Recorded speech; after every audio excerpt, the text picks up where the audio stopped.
Hello everyone, chicken fry అంటే ఇష్టం లేని వాళ్ళు ఎవరు ఉండరు కదా. అయితే ఈ రెసిపీని ఒకసారి ట్రై చేయండి. మీరు మళ్ళీ మళ్ళీ ఇలాగే కావాలని అడుగుతారు మీ ఇంట్లో వాళ్ళని. అయితే ఈ వీడియో చూసే ముందు మన ఛానల్ని సబ్స్క్రైబ్ చేసుకోకపోతే ప్లీజ్ గైస్ ఛానల్ని అయితే సబ్స్క్రైబ్ చేసుకోండి. అలాగే వీడియో పూర్తిగా చూసిన తర్వాత వీడియోకి ఒక లైక్ ఇచ్చేసేయండి ప్లీజ్ అండి. అయితే నేను ఇక్కడ 1 kg చికెన్ అయితే తీసుకున్నానండి. చికెన్ అయితే నేను నీట్గా క్లీన్ చేసేసుకున్న తర్వాత చికెన్లో లైట్గా సాల్ట్ చాలా తక్కువ అండి, ఏదో వేసామన్నట్లుగా, అలాగే కొంచెం అల్లం వెల్లుల్లిపాయ పేస్ట్ వేసి కొంచెం గరిటతో అలా కలుపుకోవాలండి. వాటర్ అనేది అస్సలు యాడ్ చేయవసరం లేదు, స్టవ్ ఆన్ చేసుకోవాలి.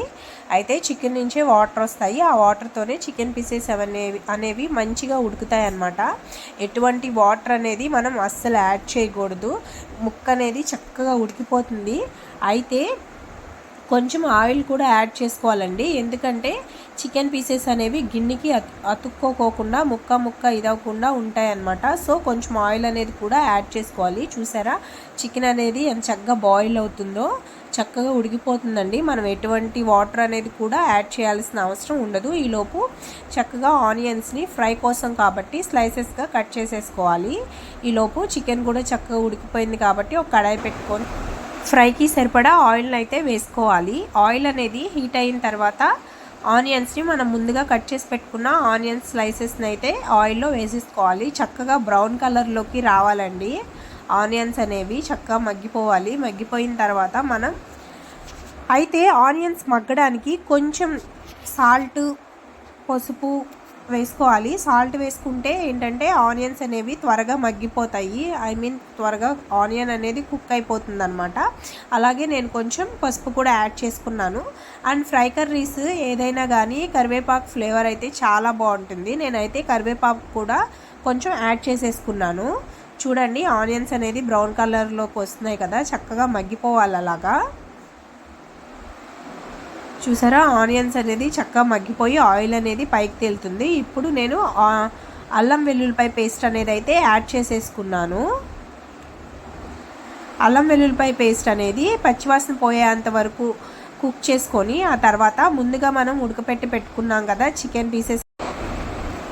చికెన్ పీసెస్ వేసేసుకోవాలి. వేసుకున్న తర్వాత చక్కగా మగ్గాలన్నమాట. చూడండి ఆయిల్ అనేది అలా పైకి వచ్చే వరకు మనం చక్కగా ఉడకనివ్వాలి, ఫ్రై అయినివ్వాలన్నమాట. ఆ తర్వాత లైట్గా సాల్ట్, పసుపు, అలాగే సరిపడా కారం అన్నమాట. కారం కూడా యాడ్ చేసేసుకోవాలి. అలాగే లాస్ట్ అండ్ ఫైనల్గా గరం మసాలా ఇది కూడా యాడ్ చేసేసుకొని ఒకసారి తిప్పేసుకోవాలి. అండ్ కొత్తిమీర కూడా యాడ్ చేసుకున్నాను నేను. ఆ కడాయి అయితే మరీ చిన్నగా ఉండటం వల్ల కర్రీ సరిపోలేదని చెప్పి నేను వేరే గిన్నెలోకి అయితే కర్రీని మార్చేసుకున్నాను. ఇవన్నీ వేసుకొని చక్కగా ఫ్రై చేసేసుకోవాలన్నమాట. కర్రీ చూసారా చాలా బాగుంది.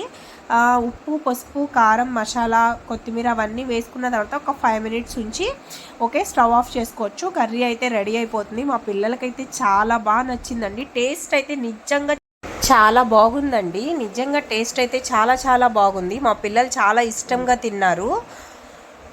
ఈ వీడియో మీకు నచ్చితే కనుక ఒక లైక్ ఇచ్చేసేయండి. అలాగే ఛానల్ని సబ్స్క్రైబ్ చేసుకోకపోతే సబ్స్క్రైబ్ చేసుకోండి. ప్లీజ్ సపోర్ట్ చేయండి.